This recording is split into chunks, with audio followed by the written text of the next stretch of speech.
আপনার মোবাইলটি যদি অতিরিক্ত গরম হয়ে যায় তাহলে কিছু সেটিংয়ের মাধ্যমে আপনারা আপনাদের মোবাইলকে অতিরিক্ত গরম থেকে রক্ষা করতে পারেন। কিভাবে এই কাজটা করবেন চলুন দেখে আসি। ভিডিওটি দেখার আগে অনুরোধ, ভিডিওটি অবশ্যই টাইমলাইনে শেয়ার করে রাখবেন যাতে পরবর্তীতে অনেক কাজে আসে অথবা আপনাদের বন্ধুরা দেখে তারা উপকৃত হয়। আপনারা প্রথমে কি করবেন, এভাবে স্ক্রল করে আপনারা এখানে চলে আসবেন। এখান থেকে আসার পরে এখানে দেখবেন যে অপ্রয়োজনীয় কোনো অ্যাপ্লিকেশন কিন্তু অন করা আছে কিনা। যদি অন করা থাকে সেগুলো অফ করে দিবেন। যেখানে আমার ব্লুটুথে অন করা আছে আমি এটাকে বন্ধ করে দিব, লোকেশন অন করা আছে আমি এটাকে বন্ধ করে দিব।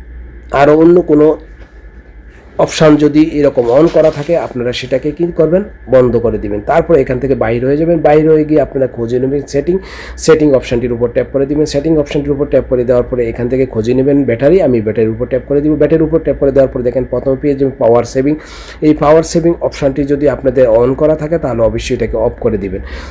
অফ করে দেওয়ার পরে দেখেন এখানে পাওয়ার সেভিং অপশানটি অফ হয়ে গেল। তারপরে আপনারা খুঁজে নেবেন ব্যাটারি অপটিমাইজ। যদি ব্যাটারি অপটিমাইজ অপশানটি আপনারা পেয়ে যান তাহলে ব্যাটারি অপটিমাইজ অপশানটি আপনাদের অফ থাকলে অবশ্যই অন করে দিবেন। আর ব্যাটারি অপটিমাইজ অপশানটি যদি আপনাদের মোবাইলে না থাকে তাহলে শুধু পাওয়ার সেভিং অপশানটি অফ করে দিলে হবে। এখন থেকে আপনাদের মোবাইলটি আগের চেয়ে অনেক কম গরম হবে। ভিডিওটি দেখে ভালো লাগলে অবশ্যই একটি লাইক করবেন। Thanks for watching my video.